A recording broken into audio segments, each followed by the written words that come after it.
Hi നമസ്കാരം. Voice of മുജീബിലേക്ക് അവർക്കും സ്വാഗതം. ചാനൽ ആദ്യമായി കാണുന്നവർ സബ്സ്ക്രൈബ് ചെയ്യുക, ലൈക്ക് ചെയ്യുക, നിങ്ങളുടെ അഭിപ്രായങ്ങൾ കമൻറ്റായി രേഖപ്പെടുത്തുക.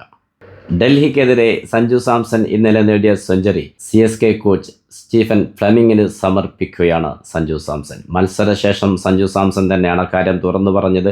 സെഞ്ചുറി നേടിയ ശേഷം ഗ്രൗണ്ടിൽ സഞ്ജു സാംസൺ രജനീകാന്ത് സ്റ്റൈലിലുള്ള സെലിബ്രേഷൻ നടത്തിയിരുന്നു. ആ ഒരു സെലിബ്രേഷൻ സോഷ്യൽ മീഡിയകളിൽ വളരെ വൈറലായിരുന്നു. ആരാധകർ അത് ഒന്നടങ്കം ഏറ്റെടുത്ത ഒരു സെലിബ്രേഷൻ തന്നെയായിരുന്നു. സഞ്ജു സാംസന്റെ സെഞ്ചുറിയുടെ മികവിൽ 4 മത്സരങ്ങൾക്ക് ശേഷം ചെന്നൈ സൂപ്പർ കിങ്സ് 2026 IPLിലെ ആദ്യ 2 പോയിന്റുകൾ നേടിയെടുക്കുന്നു. ഡിവാൾഡ് ബ്രേവിസ് തിരിച്ചെത്തിയ ഒരു ആത്മവിശ്വാസം ചെന്നൈ നിരയിൽ ഇന്നലെ ഒന്നടങ്കം കാണുന്നൊരു കാഴ്ചയും നമ്മൾ കണ്ടു. ഡിവാൾഡ് ബ്രേവിസിന് ബാറ്റിങ്ങിന് ഇറങ്ങേണ്ടി വന്നില്ലെങ്കിലും ഫീൽഡിൽ നല്ലൊരു പ്രകടനം തന്നെയായിരുന്നു അദ്ദേഹം കാഴ്ചവെച്ചത്. 3 ക്യാച്ചുകൾ ചെന്നൈ സൂപ്പർ കിങ്സിന് വേണ്ടി നേടുകയുണ്ടായി. ഇന്നലത്തെ മത്സരത്തിന്റെ ജയപരാജയങ്ങൾ കണക്കിലെടുക്കുമ്പോൾ തീർച്ചയായിട്ടും ഡൽഹിയുടെ ഒരു ഫീൽഡിംഗ് പിഴവുകൾ കൊണ്ട് തന്നെയാണ് ചെന്നൈ സൂപ്പർ കിങ്സിന് മികച്ചൊരു ടോട്ടൽ കണ്ടെത്താനായത്. സഞ്ജു സാംസനെ സെഞ്ചുറിക്ക് മുന്നേ പുറത്താക്കാനുള്ള അവസരം ലഭിച്ചിരുന്നു. അതുപോലെ തന്നെ ആയുഷ് മാത്രയെ 2 തവണ റൺ ഔട്ടാക്കാനുള്ള അവസരം ലഭിച്ചിരുന്നു. ഇതെല്ലാം നഷ്ടപ്പെടുത്തുന്ന അതിദയനീയ കാഴ്ചയാണ് ഇന്നലെ ചെന്നൈ സ്റ്റേഡിയത്തിൽ ഡൽഹി ഫീൽഡേഴ്സിൻ്റെ ഭാഗത്ത് നിന്ന് നമുക്ക് കാണാൻ കഴിഞ്ഞത്. അതുകൊണ്ട് തന്നെയാണ് ഡൽഹി ക്യാപ്റ്റൻ മത്സരശേഷം ആ പിഴവുകൾ എടുത്തു പറഞ്ഞുകൊണ്ട് തന്നെയാണ് പരാജയ കാരണം വിശദീകരിച്ചത്. ചെന്നൈ മികച്ചൊരു ടോട്ടൽ കണ്ടെത്തിയിരുന്നെങ്കിൽ പോലും പവർ പ്ലേയിലെ ആദ്യ 4 ഓവറിൽ 50 റൺസിലേക്ക് എത്തുന്ന കാഴ്ചയാണ് പിന്നീട് കാണാൻ കഴിഞ്ഞത്. പാതും നിസാങ്കെ 24 പന്തിൽ 41 റൺസ് എടുത്തു. KL രാഹുൽ 10 പന്തിൽ 18 റൺസും എടുത്തു. മികച്ചൊരു തുടക്കം തന്നെയാണ് ഡൽഹിക്ക് ഇന്നലെ ലഭിച്ചത്. പക്ഷേ തുടരെ വിക്കറ്റുകൾ വീണ സമ്മർദ്ദത്തിലാണ് ഡൽഹി അല്പം പിറകോട്ട് പോയത്. മാത്രമല്ല ചെന്നൈ സൂപ്പർ കിങ്സിൻ്റെ ഇന്നലത്തെ ഫീൽഡിംഗ് അത് വളരെ എടുത്തു പറയേണ്ടതാണ്.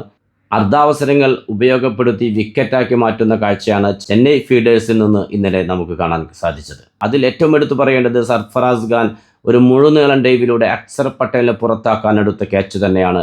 അത് വളരെ മികച്ചൊരു ക്യാച്ചായിരുന്നു. അതുകൊണ്ട് തന്നെ അദ്ദേഹത്തിൻ്റെ ആ ഒരു സെലിബ്രേഷൻ വേറിട്ട് നിന്നു. അതുപോലെ തന്നെ ജാമി ഓവർട്ടൻ്റെ ബൗളിങ്ങിൽ അക്കിം നബിദാറിനെ പുറത്താക്കാൻ അഖിൽ ഹുസൈൻ എടുത്തൊരു ക്യാച്ച്, ആ ഒരു ക്യാച്ചും വളരെ നിർണായകമായി മാറി.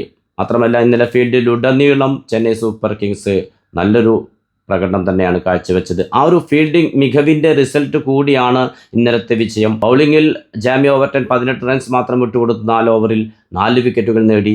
അൻഷുൽ കംബോജ് 35 റൺസ് വിട്ടുകൊടുത്ത് 3 വിക്കറ്റുകളും നേടുകയുണ്ടായി. ട്രിസ്റ്റൻ സ്റ്റബ്സും അശുതോഷ് ശർമ്മയും കൂടി ഡൽഹിയെ വിജയത്തിലേക്ക് നയിക്കുമെന്ന് തോന്നിച്ച ഒരു അപകട ഘട്ടമുണ്ടായിരുന്നു. ആ അവസരത്തിലാണ് സഞ്ജു സാംസന്റെ ഒരു ഇടപെടൽ നമുക്ക് കാണാൻ കഴിഞ്ഞത്. നൂർ അഹമ്മദിനെ തുടരെ ഒരു 4ഉം 6ഉം നേടുന്നു. ഉടനെ തന്നെ സഞ്ജു സാംസൺ നൂർ അഹമ്മദിൻ്റെ അടുത്തേക്ക് ചെന്ന് ഏറ്റവും സ്ലോവറായ ഒരു ബോൾ വീണ്ടും എറിയാൻ ആവശ്യപ്പെടുന്നു. സഞ്ജു സാംസന്റെ നിർദ്ദേശപ്രകാരം തൻ്റെ ഏറ്റവും സ്ലോ ബോൾ അശുതോഷ് ശർമ്മയ്ക്കെതിരെ പ്രയോഗിക്കുന്നു. ആ ഒരു സ്ലോ ബോളിലാണ് അശുതോഷ് ശർമ്മയുടെ വിക്കറ്റ് നേടിയെടുക്കുന്നത്. ആ ഒരു വിക്കറ്റ് നേട്ടം വളരെ നിർണായകമായിരുന്നു. ഇന്ന് പക്ഷേ അശുതോഷ് ശർമ്മയും ട്രിസ്റ്റൻ സ്റ്റബ്സും അവിടെ തുടർന്നിരുന്നെങ്കിൽ വിജയം ഡൽഹിക്കാകുമായിരുന്നു എന്നതിൽ ഒരു സംശയവും ഉണ്ടായിരുന്നില്ല. 38 പന്തുകളിൽ 60 റൺസ് എടുത്ത് ട്രിസ്റ്റൻ സ്റ്റബ്സ് മികച്ചൊരു പ്രകടനമാണ് ഇന്നലെ ഡൽഹിക്ക് വേണ്ടി കാഴ്ചവെച്ചത്. സഞ്ജു സാംസൺ ആരാധകർക്ക് ആഘോഷിക്കാം. നിരാശപ്പെടുത്തലുകൾക്ക് ശേഷം സെഞ്ചുറിയോടെയാണ് സഞ്ജു സാംസന്റെ തിരിച്ചുവരവ്. ഇനി അങ്ങോട്ടുള്ള മത്സരം ചെന്നൈ സൂപ്പർ കിങ്സിന് നിർണായകമാണ്. ഡിവാൾഡ് ബ്രേവിസും തിരിച്ചെത്തിയിരിക്കുന്നു. കരുത്തു കാട്ടാൻ സമയമായിരിക്കുന്നു. IPLിൽ ഒട്ടനവധി കിരീടങ്ങൾ നേടിയിട്ടുള്ള ചെന്നൈ സൂപ്പർ കിങ്സിന് മികച്ച പ്രകടനങ്ങളുടെ തിരിച്ചു വരാൻ കഴിയട്ടെ എന്ന് ആശംസിച്ചുകൊണ്ട് തൽക്കാലം നിർത്തുന്നു. നിങ്ങളുടെ സ്വന്തം വോയിസ് ഓഫ് മുജീബ്. ചാനൽ ആദ്യമായി കാണുന്നവർ സബ്സ്ക്രൈബ് ചെയ്യുക, ലൈക്ക് ചെയ്യുക, നിങ്ങളുടെ അഭിപ്രായങ്ങൾ കമൻറ്റായി രേഖപ്പെടുത്തുക.